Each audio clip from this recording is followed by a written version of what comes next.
क्या आप भी आईपीओ में अभी पैसा लगाते हैं और आपको अलॉटमेंट नहीं मिलता है क्योंकि वो ओवर सब्सक्राइब हो चुका होता है? तो आपको ये मिल सकता है कि नहीं मिल सकता, आईपीओ में पैसा लगाना चाहिए या नहीं लगाना चाहिए, इसके बारे में हम वीडियो में बात कर लेते हैं। मार्केट में आईपीओ के नाम पर इतनी धांधली हो रही है और ये क्यों हो रहा है, किस वजह से हो रहा है, पूरा आईपीओ का कड़वा सच, आईपीओ किसे कहते हैं, ये सारी बातें हम अभी करने वाले हैं। तो चलिए इस वीडियो को आप शुरू करते हैं। सबसे पहले आईपीओ क्या होता है उसको समझने की कोशिश करते हैं। कोई कंपनी है जो अभी मार्केट में लिस्ट नहीं हुई है और उसको अपने कंपनी के शेयर्स जनरल पब्लिक को बेचना है और शेयर मार्केट में लिस्ट होना है एनएसई और बीएसई में। तो वो जाएगा एक इन्वेस्टमेंट बैंकर के पास, वो कंपनी इन्वेस्टमेंट बैंकर के पास जाएगा, उससे कहेगा कि मैं अपने शेयर जो है पब्लिक करना चाहता हूँ, पब्लिक को बेचना चाहता हूँ। तो वो जो जितने शेयर वो अपना पास रखना चाहता है, मान लो 50% शेयर अपने पास रखना चाहता है तो 50% अपने पास रहेगा, बाकी के 50% वो पब्लिक को ऑफर करेगा कि इतने शेयर मुझे पब्लिक को बेचने हैं।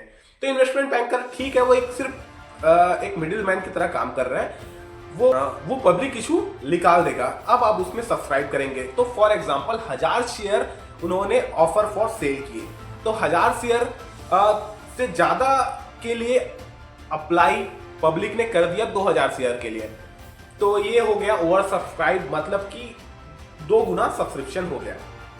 अब इसको अलॉटमेंट कैसे मिलेगा जनरल पब्लिक को, क्योंकि ये 2 गुना सब्सक्राइब हो गया है, तो 2 लोगों में से एक को ही मिलेगा। इस तरह से वो जब ओवर सब्सक्रिप्शन का स्टेटस चले जाता है उसके बाद इसी तरह से अलॉटमेंट होता है कि अगर 2 गुना हुआ है तो 2 में से एक को मिलेगा, अगर 100 गुना होता है तो 100 में से एक को मिलेगा।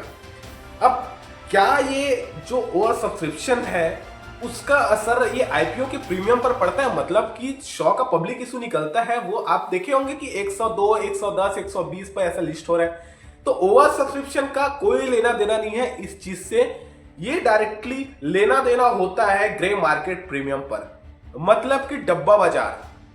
अब डब्बा बाजार ये कोई शेयर बाजार वाला चीज नहीं है, ये चलता है, काला काम है ये। कंपनी अपना जब पब्लिक इशू निकालते रहती है तो कुछ लोगों के पास ये शेयर पहले से होते हैं, तो ये ऑफलाइन मोड से या किसी और तरह के ट्रांजैक्शन से, क्योंकि जिसके पास पहले से शेयर है वो किसी और को ऐसे ऑफलाइन थ्रू बेचने की कोशिश करते हैं। तो 100 रुपए में अगर प्रीमियम चल रहा है वो कोशिश करेगा 102 रुपए में बेचने की, तो अगर उसी समय ये लिस्ट हो रहा है ये शेयर मार्केट में, तो वो 102 के प्रीमियम पर, मतलब कि 2 रुपए के प्रीमियम पर, 100 रुपए शेयर का प्राइस, 2 रुपए प्रीमियम मिल गया, 102 के शेयर प्राइस पर वो लिस्ट होगा। तो इस तरह से प्रीमियम डिसाइड होता है, इसे कहते हैं ग्रे मार्केट प्रीमियम। तो आईपीओ का प्राइस किस रेट पर लिस्ट होगा ये डायरेक्टली बताता है आपको जीएमपी।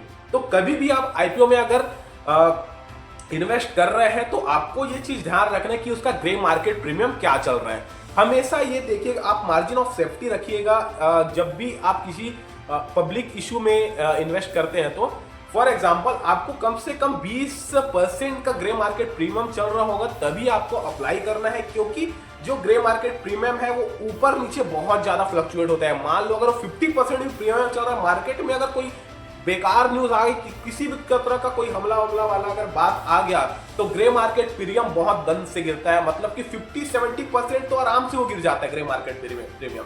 तो आप उसमें फ्री फॉल बहुत तेजी से होता है। आपको हमेशा एक मार्जिन ऑफ सेफ्टी लेकर के चलना है अगर आप आईपीओ में अप्लाई करते हैं तो।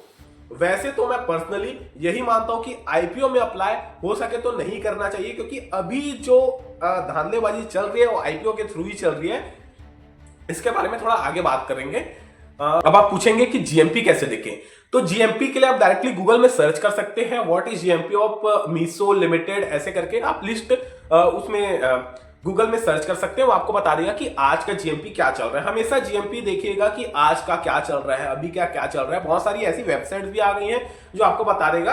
बाकी एक चित्तौड़गढ़ बहुत ही फेमस और पुराना वेबसाइट है, उससे आप देख सकते हैं कि ग्रे मार्केट प्रीमियम किसका कितना चल रहा है। हमेशा ये कोशिश कीजिए कि ग्रे मार्केट प्रीमियम कितना चल रहा है, वो कब लिस्ट होने वाला है उसके, और जो भी आईपीओ का लास्ट डेट हो, फॉर एग्जांपल 15 से लेकर के 18 तक के उसका टाइम है, 15 से 18 तक के आपको अप्लाई करना है किसी भी आईपीओ के लिए। तो आप कोशिश करिए कि 18 तारीख को ही अप्लाई करें, पहले मत कीजिए, क्योंकि पहले आप कर देंगे तो आपको ये पता ही नहीं चला कि 18 तारीख को क्या रहेगा और 20 तारीख को लिस्ट ही होने वाला है। तो 18 तारीख आप पहले ग्रे मार्केट प्रीमियम देख लिए, आप एक सेफ्टी में आ गए कि आपको 3 दिन का एक्स्ट्रा जो उतार चढ़ाव है ग्रे मार्केट प्रीमियम का वो आपको झेलना नहीं पड़ेगा।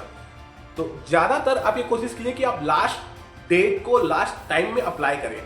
लास्ट टाइम में अप्लाई करते हैं तो थोड़ा सा वो जो मैंडेट वाला प्रॉब्लम है वो आ सकता है, लेकिन लास्ट डे में अगर वो आप सुबह भी अप्लाई करें तो भी ठीक है, वो शाम तक के आपको मैंडेट करने के लिए आ जाएगा।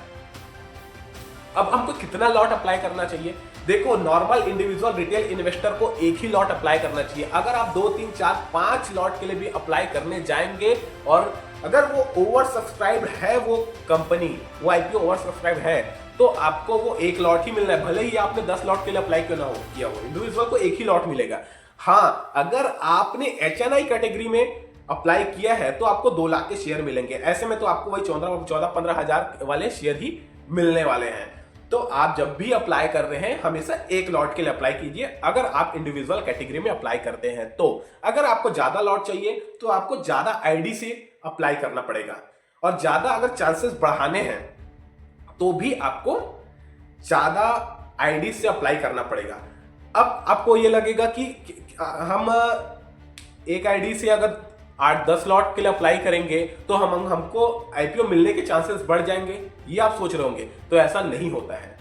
आप कितने ही लॉट के लिए अप्लाई करें एक रिटेल इंडिविजुअल की कैटेगरी में, आपको अलॉटमेंट मिलना है एक लॉट का ही, उससे ऊपर आपको नहीं मिलेगा, और चांसेस भी वही रहेंगे।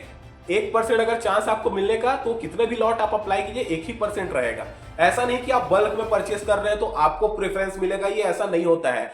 और ये कंप्यूटर वाला लकी ड्रॉ सिस्टम से आपको आईपीओ अलॉटमेंट मिलता है। ऐसा नहीं होता है कि कोई पहचान का है ये जो फर्म बैंकिंग फर्म है, वो ऐसा कुछ नहीं होता है। ये लकी ड्रॉ सिस्टम होता है, जिसके किस्मत में लॉटरी लगी उसको मिल जाता है। बाकी मैं बिल्कुल ही अगेंस्ट हूं आईपीओ में एप्लीकेशन। हाँ, कोई बहुत अच्छी कंपनी है, अच्छी वैल्यूएशन में आ रही है, बाकी अच्छी वैल्यूएशन में आजकल तो आना लगभग नेक्स्ट टू इम्पॉसिबल है, क्योंकि हर कोई बुल मार्केट देख करके, अभी कंसोलिडेट वाला मार्केट भी चल रहा है तो भी सारे के सारे आईपीओ वो महंगे ही आ रहे हैं। अब अगले वीडियो में हम बात करेंगे किस तरह की धांधलेबाजी चल रही है आईपीओ के पीछे।